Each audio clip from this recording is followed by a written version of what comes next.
pas à changer pour plaire aux autres. Je pense que si on est dans cette authenticité, qu'on est aligné entre ses pensées, ses paroles et ses actions, on arrivera à aller beaucoup plus loin. Passage.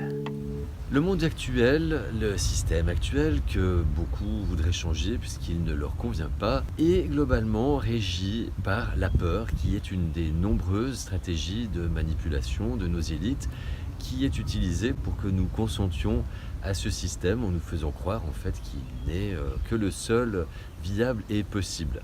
Et nous l'avons vu dans la vidéo 2 possibilités, peur ou amour. Dans le monde, globalement, il n'y a que 2 possibilités, c'est où on est dans la peur, ou on est dans l'amour. En fait, pour être dans l'amour, donc on a vu ça brièvement dans la vidéo. Être dans l'amour, qu'est-ce que ça veut dire en fait? Être dans l'amour, c'est avant tout un état d'esprit. Et cet état d'esprit comporte différents éléments. Et j'en ai énuméré 10.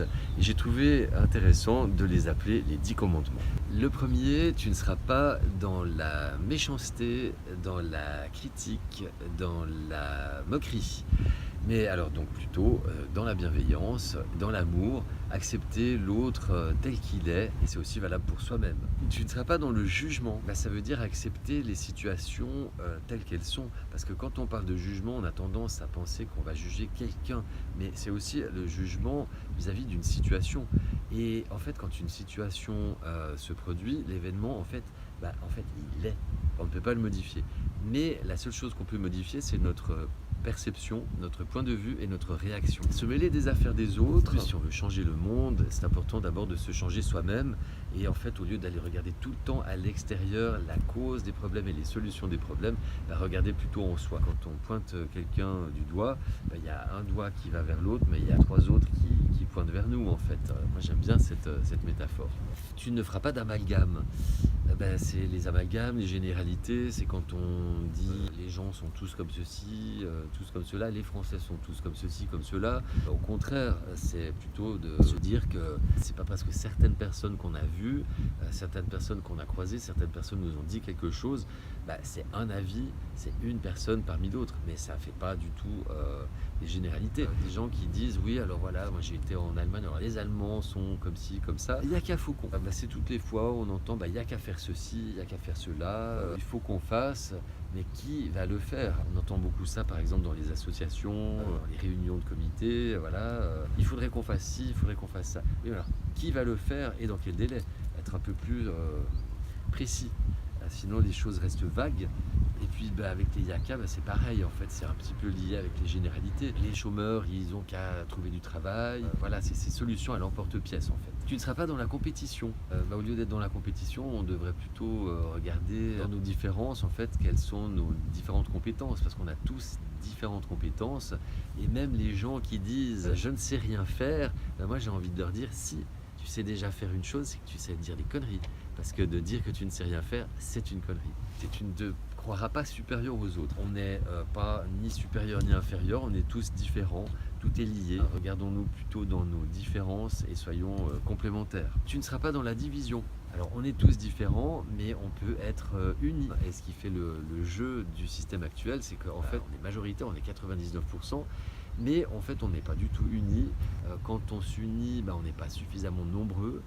Et souvent, même dans l'union, on arrive quand même à se tirer dans les pattes. Donc vraiment, je pense que le maître mot, si on veut arriver à créer un nouveau monde, c'est d'être unis, de se prendre par la main et de s'accepter dans nos différences, de s'accepter tel qu'on est, et on arrivera à faire des miracles. Tu ne mentiras pas. Mentir, c'est perdre la confiance de l'autre, c'est ne pas être authentique. Donc autant plutôt être soi-même, être dans l'authenticité, et partir du principe que si l'autre ne nous accepte pas tel que nous sommes, c'est son problème. On n'a pas à changer pour plaire aux autres.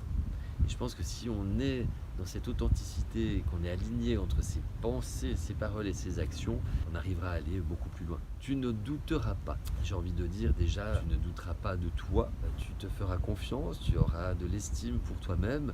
Et ça te permettra aussi d'avoir de la confiance envers les autres, parce que si tu sais qu'en face de toi tu as des gens qui ne mentent pas, que tu peux leur faire confiance, du coup tu n'as pas de raison de douter.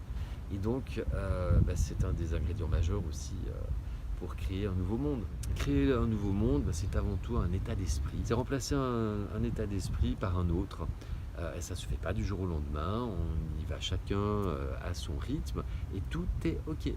L'essentiel, c'est d'en prendre conscience et de mettre de la conscience sur les choses et de ne pas les faire à la légère ni sans réfléchir et surtout pas en agissant sur l'émotionnel mais plutôt en prenant de la distance. Et je pense que si chacun d'entre nous, chaque jour, nous agissons avec ce prisme, ce filtre de ces 10 commandements qui reprennent aussi les accords Toltec, tout est lié, et en te faisant ton propre avis avec le probabilitomètre. Merci de votre attention, merci de mettre un like si vous avez aimé la vidéo, à la partager aussi, à mettre un commentaire, à vous abonner, et puis je vous dis à tout bientôt. Prenez soin de vous, je vous aime. Les petits passages.